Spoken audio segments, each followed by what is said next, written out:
Class 12th के सारे बच्चे ध्यान दें। आज हम लोग सूरदास जी के बारे में जानकारी हासिल कर रहे हैं। सूरदास जी, ध्यान दीजिए। सूरदास, इनका जन्म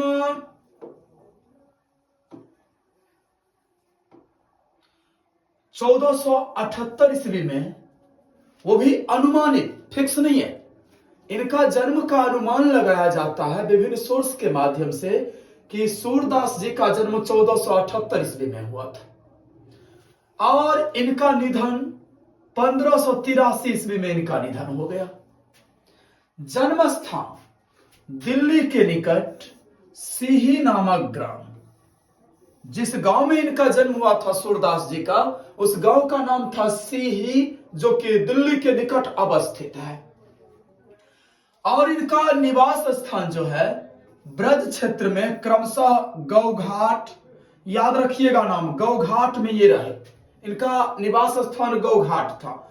इसके बाद वृंदावन में एवं पारसोली गांव, इन 3 जगहों पर ये ज्यादा निवास करते थे। ये खुद से स्वाध्याय द्वारा ज्ञानार्जन किए, खुद से यह ज्ञान का अर्जन किए। काव्य रचना एवं संगीत का विशद ज्ञान इनके पास था, बहुत बड़ा ज्ञान था। और लोक ज्ञान, वो इनके पास विशाल लोक ज्ञान था। सूरदास जी को पर्यटन से, सत्संग से और कृष्ण भक्ति से एवं वैराग्य से बहुत ज्यादा लगाव था, अभिरुचि था।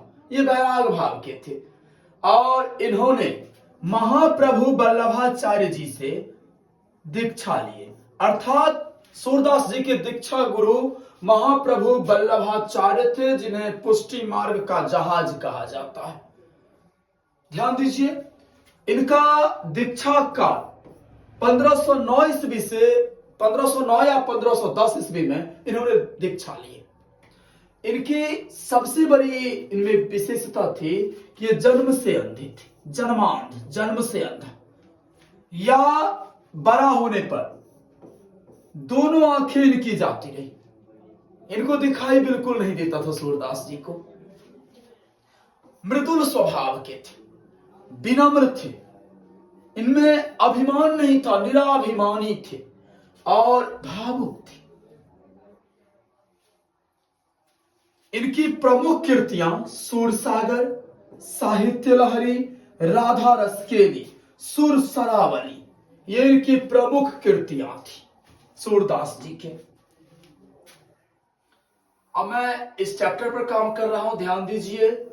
ये क्लास 12th का चैप्टर है। ये वात्सल्य भाव है। ये चैप्टर जो है वात्सल्य भाव का एक अद्भुत नमूना पेश किए थे हमारे सूरदास जी। इस पाठ में पहले जो पार्ट, इस पाठ के हैं, कविता के पहले कुछ पंक्तियां, पार्ट 1, इसमें भगवान कृष्ण को, कृष्ण जी को जगाने के लिए उनकी मां यशोदा कई सारे सबूत देते हैं सुबह होने का, ताकि आप जग जाओ, सुबह हो चुका है। तो ध्यान दीजिए, मां यशोदा कहती है, कृष्ण की मां यशोदा, जागिए ब्रजराज कुमार, कवल कुसुम फूले। अर्थात हे ब्रज के राजा, अब आप जग जाइए, क्योंकि कमल का फूल जो है वो खिल चुका है, जो कि सुबह होने का प्रतीक है।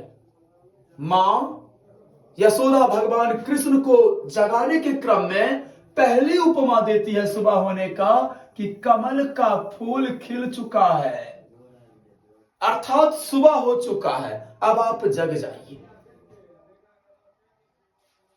दूसरा पंक्ति, कुमुद वृंद संकुचित भय। कुमुद एक प्रकार का फूल होता है जो रात्रि के समय में खिलती है, और जैसे ही उस पर रवि का प्रकाश अर्थात सूर्य का प्रकाश आता है, ये फूल स्वयं अपने आप मुरझा जाती है, संकुचित हो जाती है। इस फूल की जो पंखुड़ियां सब है वो संकुचित, हम लोग अपने भाषा में, आम भाषा में मुरझाना कह सकते हैं, ये मुरझा जाती है।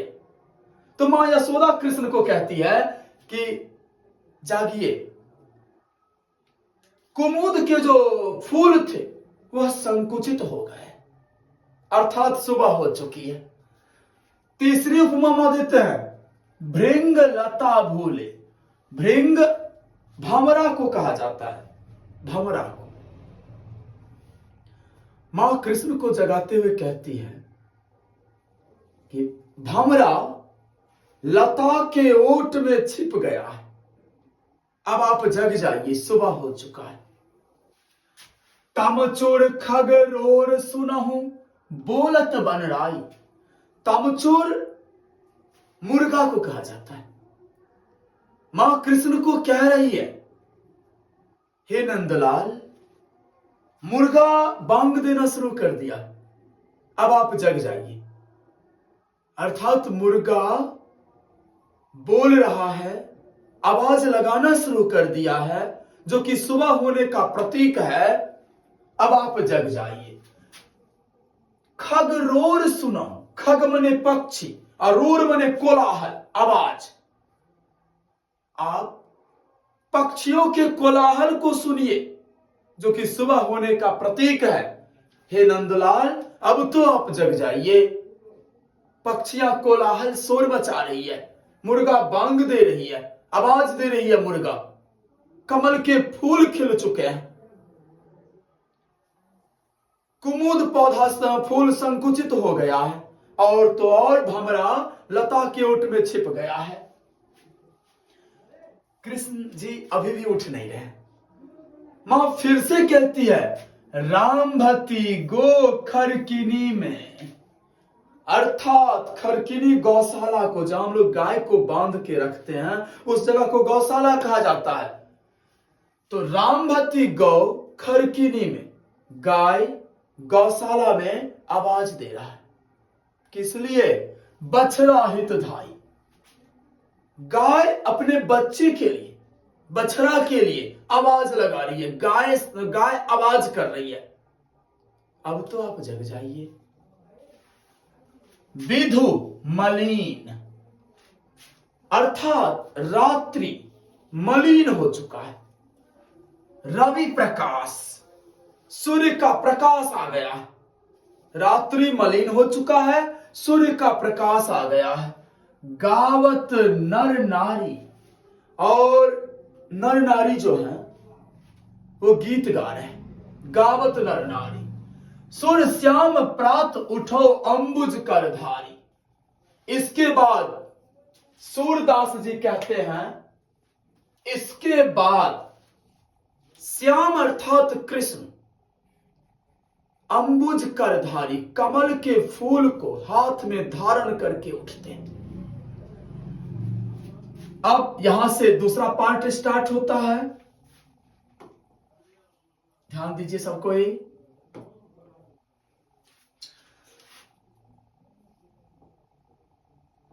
दूसरे पार्ट में सूरदास जी कहते हैं, जेमत श्याम नंद के कन्या।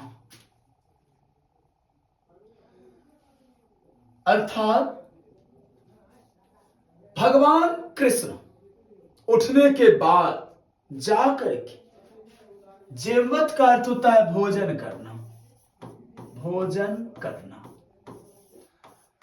भगवान कृष्ण कन्हैया जाकर के उठने के बाद अपने पिता अर्थात नंद जी के कन्या, कन्या शब्द का ब्रज भाषा में अर्थ होता है गोदी, गोदी, गोद। भगवान कृष्ण नंद जी के गोद में जाकर के बैठ जाते हैं और खाना खाते, भोजन करते हैं गोद में बैठ करके। कछुक खात, कुछ खाते हैं, कछु धरनी गिरावत, और कुछ भोजन के कुछ हिस्सा को धरती पर गिरा देते हैं, जैसे आमतौर पर एक छोटा सा बच्चा खाता है। छवि निरखती नंद रनिया, उनके छवि बने रूप, भगवान कृष्ण के रूप को नंदरानिया निरख रही है, निहार रही है, देख रही है। नंदरानिया अर्थात माता यशोदा जब वो देखती है ना कि कृष्ण मेरा लल्ला अपने पिता के गोद में बैठ करके खा रहा है, कुछ खाता है, कुछ धरती पर गिरा रहा है, तो उनके इस स्थिति को देख करके, इस लीला को देख करके माता यशोदा उनके छवि को निहार रही है।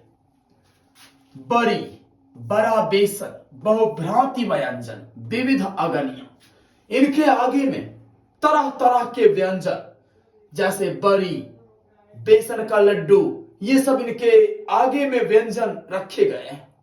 कृष्ण जी के आगे में डारत खात लैत अपने कर, ये अपने से निवाला बना करके, कौर जिसको हम लोग कहते हैं, बना करके खा रहे हैं, स्वयं से खा रहे हैं, अपने हाथों से कृष्ण खा रहे हैं। रुचि मानत दधि दुनिया, दुनिया का अर्थ होता है पात्र, बर्तन, और दधि माने दही। भगवान कृष्ण को दही का बर्तन बहुत पसंद था, वो हाथ में लेकर के खा रहे हैं। मिश्री, दही, माखन मिश्रित करी, मिश्रित माने मिला देना, मिश्री, दही और माखन को भगवान कृष्ण मिला करके मुख नावत छवि धनिया खा रहे हैं, और उनके मुख को निहार करके, देख करके यशोदा माता धन्य हो रही है। आपुन खात, स्वयं खा रहे हैं, अपने खा रहे हैं। नंद मुख नावत, और नंद जी के गोद में बैठे हैं और थोड़ा सा नंद जी के को लगा दे रहे हैं मुंह में। सो छवि कहत न बनिया, इनके छवि का वर्णन करना, इतना सुंदर मनोहर दृश्य वहां बन रहा है। जो रस नंद यशोदा बिरसा, जिस रस का भोग नंद और यशोदा मैया ने किया, सो नहीं तिहु भुवनिया, वो तीनों लोक में उस रस का, उस प्रेम का किसी व्यक्ति ने भोग नहीं किया। भोजन कर नंद आचमन लेना, भोजन करने के बाद नंद आचमन करते हैं उनके। मांगत सुर जुठनिया, और सूरदास कृष्ण के बचे हुए भोजन के अवशेष, जिसको हम लोग जूठन कहते हैं, वो मांग रहे हैं।